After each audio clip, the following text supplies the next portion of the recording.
qui nous a rachetés de la vaine manière de vivre. Et ce matin, pour te montrer à l'extérieur ce que nos cœurs ressentent, nous t'offrons cette offrande d'acclamation que nous te prions d'agréer. Nous aimons ta présence. Et non seulement ta présence, nous aimons aussi ta parole. Le psalmiste a dit, je serre ta parole dans mon cœur afin de ne point pécher contre toi. Et quand tu as trouvé que ton peuple était dans les tourments, ta parole dit, tu envoyas ta parole et celle-ci apporta la guérison. Merci de la guérison déjà dans ta présence et merci du pas supplémentaire au travers de ta parole. Bénis-la, qu'elle soit esprit et vie au nom de Jésus. Et quelqu'un ici à Lisanga m'aide à dire Amen. Que Dieu soit béni. Est-ce qu'on peut encore l'acclamer?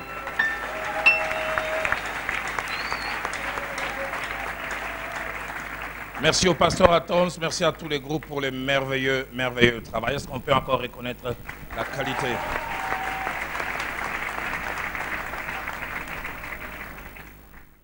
À lire dans Matthieu chapitre 7. Et nous partirons du verset 24 au verset 29. Matthieu chapitre 7, du verset 24 au verset 29. C'est pourquoi, quiconque entend ces paroles que j'ai dites et les met en pratique, sera semblable à un homme prudent qui a bâti sa maison sur le roc. La pluie est tombée, les torrents sont venus, les vents ont soufflé et se sont jetés contre cette maison. Elle n'est point tombée parce qu'elle était fondée sur les rocs. Mais quiconque entend ces paroles que j'ai dites et ne les met pas en pratique sera semblable à un homme insensé qui a bâti sa maison sur les sables. La pluie est tombée, les torrents sont venus, les vents ont soufflé et ont battu cette maison. Elle est tombée et sa ruine a été grande. Après que Jésus a achevé ses discours, la foule fut frappée de sa doctrine, car il enseignait comme ayant autorité et non comme leurs scribes. Nous ajoutons Ecclésiaste chapitre 7 au verset 8. Je lirai simplement la première partie. Mieux vaut la fin d'une chose que son commencement.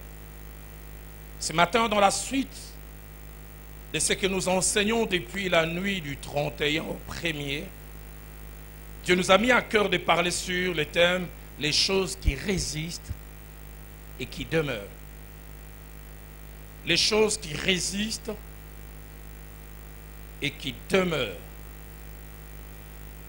Le thème était venu principalement au départ en anglais.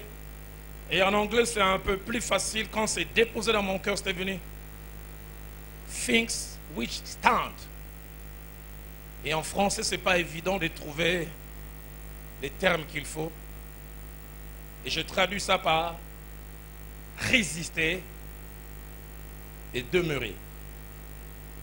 Le mot résister cache 6 petites idées. La première idée cachée derrière le mot résister, c'est faire obstacle à une action ou à une force négative. Deuxièmement, résister, ce n'est pas céder sous l'effet d'une force. Une force est exercée et je ne cède pas. Troisièmement, résister, ce n'est pas s'altérer sous l'effet d'un agent extérieur. Et là, l'idée, on voit les métaux et la corrosion que subissent certains métaux quand il y a attaque. Quatrième idée derrière le mot résister, c'est tenir victorieusement contre quelque attaque extérieure. On a parlé de la résistance française. On a parlé durant le temps des rébellions de la résistance. Cinquième idée derrière le mot résister, c'est supporter sans subir des dommages. Ou alors, subir des dommages, mais pas graves. les effets d'une attaque ou d'une épreuve. Sixièmement, résister, c'est durer. Demeurer vivace en dépit ou malgré les causes d'usure et de destruction. Mais nous parlons non seulement de résister, nous parlons aussi de demeurer. Qu'est-ce donc demeurer? 4 idées sont cachées derrière ces mots. C'est rester ou continuer d'être dans un certain état plaisant en dépit des difficultés. Rester ou continuer d'être dans un certain état plaisant en dépit des difficultés. Deuxième idée, derrière le mot demeurer, c'est continuer d'être simplement. C'est-à-dire avoir commencé et puis se maintenir. Qu'il y ait des choses qui commencent et qui ne se maintiennent pas. C'est là où je rejoins Ecclésiaste 7-8, bizarre, qui donne une grande valeur, non pas au début, mais au maintien. Et surtout au fait d'aller jusqu'au bout. Il dit, mieux vaut la fin d'une chose que son commencement. Sage, qu'est-ce que tu veux dire? Le début n'a pas une valeur, il veut dire non. Le début n'a une valeur que s'il y a maintien. S'il y a continuité. Continuer d'être ou continuer d'exister. Troisièmement, demeurer, c'est résister contre les causes de destruction. Et puis enfin, quatrièmement, c'est rester ou être, mais le plus longtemps possible. Et les textes que nous avons lus de Matthieu, chapitre 7, verset 24 à 29, une merveilleuse portion d'un enseignement du Maître, le Seigneur Jésus-Christ. De cette portion, nous pouvons tirer plusieurs leçons. Et si le temps peut nous les permettre ce matin, nous partagerons 3 leçons, sinon alors peut-être 2. Mais avant d'aborder ces 3 leçons, ces 3 merveilleuses leçons, il y a 5 éléments et 5 détails essentiels à faire ressortir de ces textes dès le départ. Le premier élément à faire ressortir, c'est que ce récit n'est pas un fait réel, mais une parabole. Une histoire ou un récit imaginaire, comme Christ en avait le plus souvent, mais qu'il donnait dans le but de communiquer des vérités. Histoire, récit, souvent imaginaire, mais qui cachait des vérités spirituelles. Souvenez-vous, de ce jour où ce monsieur est venu lui poser la question, que dois-je faire pour hériter la vie éternelle? Christ lui a donné les conditions.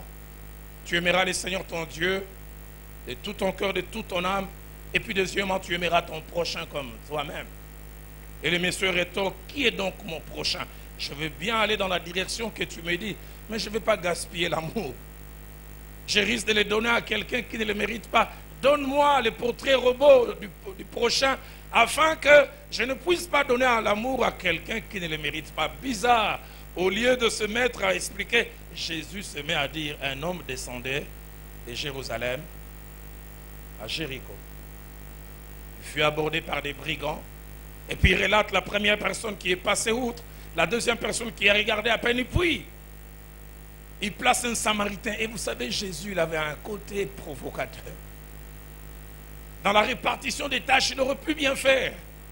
Que le Samaritain puisse être celui qui a regardé outre. Mais il a fait sortir les bons du Samaritain. Comme pour pousser cet homme à dire tout le monde sauf les Samaritains. Parce que la fin, quand il a posé la question, qui est le prochain? Il n'a même pas cité les noms des Samaritains. Il dit celui qui a... Mais cette histoire, comme je dis, avait comme intention de communiquer des vérités. Et c'était la méthodologie de Christ. Dans Marc chapitre 4, verset 2, parlant de Jésus dans son style d'enseignement, la Bible dit, il leur enseignait beaucoup de choses en parabole. La version Alfred Cohen ou Paroles vivantes dit, il leur apprenait beaucoup de choses sous forme de paraboles. Toujours Marc au chapitre 4, verset 33, ajoute, c'est par beaucoup de paraboles, beaucoup d'images, qu'il leur annonçait la parole, selon qu'ils étaient capables de l'entendre. Deuxième élément important, c'est que dans cette parabole, il y a deux personnes qui posent les mêmes genres d'actions, ou prennent les mêmes décisions, ou mieux, lèvent les mêmes options de construire. Et ces constructions, fruits de la décision de deux personnes différentes, ont existé parce que l'une ou l'autre a levé une option, a dit « je veux faire ». Mais deuxièmement, ces deux constructions ont subi les mêmes attaques. Pluie, vent et torrent. Mêmes attaques. Mais à la fin, les résultats sont différents. Et cela me permet de parler du troisième élément. Autant il y a deux constructions, autant il y a même type et même nature d'attaque. Troisième élément, il y a deux résultats différents devant les mêmes attaques. Et la première construction, la Bible déclare, et cela à la fin du verset 25, elle n'est point tombée. Malgré les attaques, malgré le vent, malgré la pluie, cette bâtisse et cette construction n'est point tombée. Mais de la deuxième construction, non seulement qu'elle est tombée, mais le choix des mots de Christ n'est pas anodin et fortuit. Il ne s'arrête pas à dire qu'elle est tombée. Christ va plus loin. Au verset 27, il dit, elle est tombée et sa ruine a été grande. Déjà, le mot ruine montre des dégâts profonds. Mais il associe le terme encore grandeur. Sa ruine a été grande. Elle est tombée. D'autres versions disent, Alfred Cohen dit, elle s'est effondrée. Et il n'est resté qu'un tas de ruines. Français courant dit, elle s'est écroulée. Partant du haut en bas, elle s'est écroulée.